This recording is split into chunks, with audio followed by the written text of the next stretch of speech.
लेकिन अब बात तालठोक के स्पेशल एडिशन की। किसान बिल के विरोध में आज किसान संगठनों के पंजाब में रेल रोको अभियान का पहला दिन था। कल से किसान संगठनों ने देश भर में आंदोलन का ऐलान किया है। ऐसे में सवाल सबसे बड़ा यह है कि ये किसानों को भड़का के, आगजनी करवा के, रेलों को रुकवा के और उकसा के किसानों का कौन सा भला होगा? और किसान को केवल राजनीतिक विरोध के लिए क्या मोहरा बनाया जा रहा है? कृषि बिल विरोध के पीछे अराजक प्लान किसका है? मैं तो लगातार ये कह रहा हूं, किसानों से किसकी साजिश? जैसे उसको काम दिया गया है कि सिर्फ ट्रेनें बंद करवानी है, चक्का जाम करवाना है, कल से पूरा देश बंद करवा देना है। भाई इसके पीछे राजनीति नहीं है तो और क्या है? या फिर सिर्फ और सिर्फ राजनीति का मोहरा किसान बन रहा है? देखो, राजनीति का मोहरा ना किसान बनता, ना किसान इतना बेवकूफ है कि कोई उसको मोहरा बना लगा। उसको क्या नुकसान होगा वो उसको ज्ञान है। ये किसी के रहमो करम पर नहीं, ये किसान के, ये कांग्रेस पार्टी है और ये दूसरी पार्टी है, उसके दम पे हम काम करेंगे। देश में किसान जिंदा अपने दम पे रहेगा। देश में किसान जिंदा आंदोलन से रहेगा। किसी पॉलिटिकल पार्टी के दम पे जिंदा नहीं रह सकता किसान।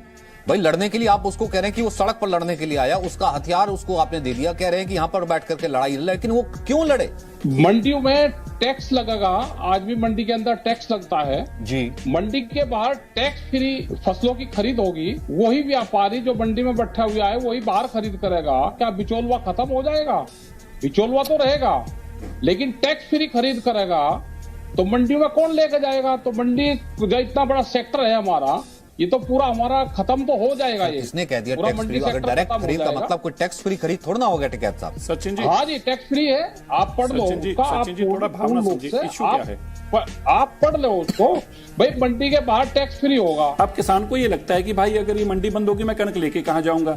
प्राइवेट प्लेयर आया नहीं, मैं बेचने किसको जाऊंगा? एमएसपी तो ही होगी अगर मंडी होगी। देश में मंडियां बंद होंगी, एमएसपी खत्म होगा और किसानों को कहा जाएगा कि अब आप बर्बाद हो जाएंगे इस नए कानून के बाद। पंजाब के किसानों के बीच अभी इन तीनों बिलों को लेकर कई तरह के सवाल हैं और जाहिर है पंजाब के जो किसान होंगे या देश भर के जो किसान हैं वो इतने पढ़े लिखे नहीं हैं कि इन कानूनों को ठीक से समझ सकें। सुन लो, हमारा कोर्ट जाने का अधिकार खत्म क्यों किया कि एसडीएम और लास्ट अपील डीएम तक? इनको संपूर्ण भंडारण का अधिकार क्यों दे दिया, जिससे कालाबाजारी बढ़ेगी? अगर ये कानून किसान हित में था तो जितने भी कृषि मंत्री, प्रधानमंत्री, वित्त मंत्री, जितने भी खाद्य मंत्री, पेट्रोलियम मंत्री जो किसान खेती से संबंधित है, इन्होंने किसान प्रतिनिधियों को वार्ता के लिए क्यों नहीं बुलाया, क्यों नहीं समझाया? और जिसके भले में ये कानून ला रहे हैं वही विरोध कर रहे हैं, वही आंदोलन कर रहे हैं, तो इस कानून को लाने की आवश्यकता क्या है? भारतीय किसान संघ से भी मिले आप, वही कह रहे हैं इस कानून में दिक्कतें हैं, एमएसपी को गारंटी कर दीजिए। भारतीय किसान संघ तो आपका हिस्सा है, आरएसएस का हिस्सा है। हमारी एक ही डिमांड है कि एमएसपी को लीगलाइज कानून के दायरे में ला जाए, उसके कम पे खरीद ना हो। जब इसका नाम न्यूनतम समर्थन मूल्य है, उच्चतम समर्थन मूल्य है ही नहीं, सबसे नीचे का समर्थन मूल्य, न्यूनतम सबसे छोटा मूल्य, तो इससे नीचे तो किसी को खरीदना ही नहीं चाहिए। अब सरकार ने तो अभी तक तो 70 साल हो गए, कहीं तो कानून में कहीं है ही नहीं कि एमएसपी जो है गारंटी, वरना जो है जेल हो जाएगी। कांग्रेस ने नहीं करा तो कांग्रेस सत्ता से हटेगी ना। अब कानून में तो संशोधन आज करने लग रहे हैं ना, तो आज विरोध करे ना।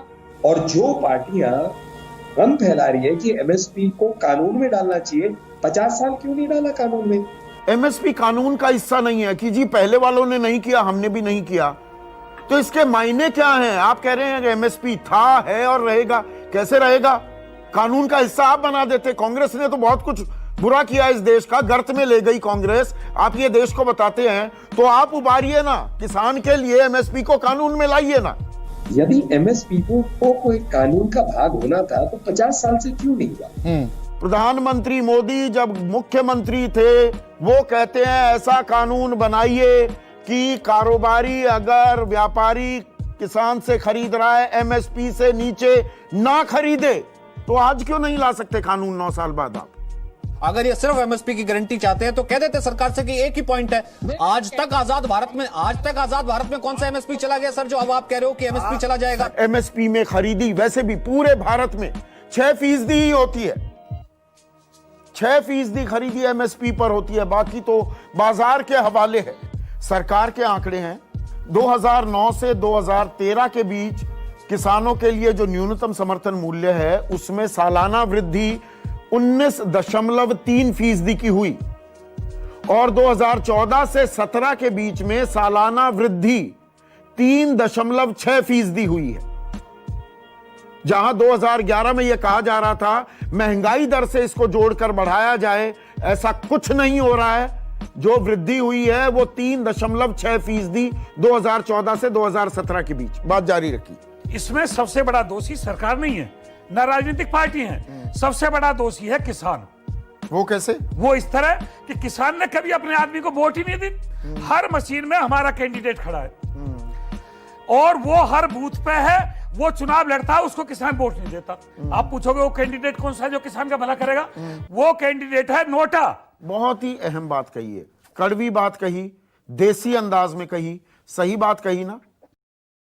इस वीडियो के सामने आने के बाद सवाल तो बनता ही है, मोदी कहाँ है तेरा 56 इंच? कैसा है तू रेजिग्नेशन दे दे, तू हट जा।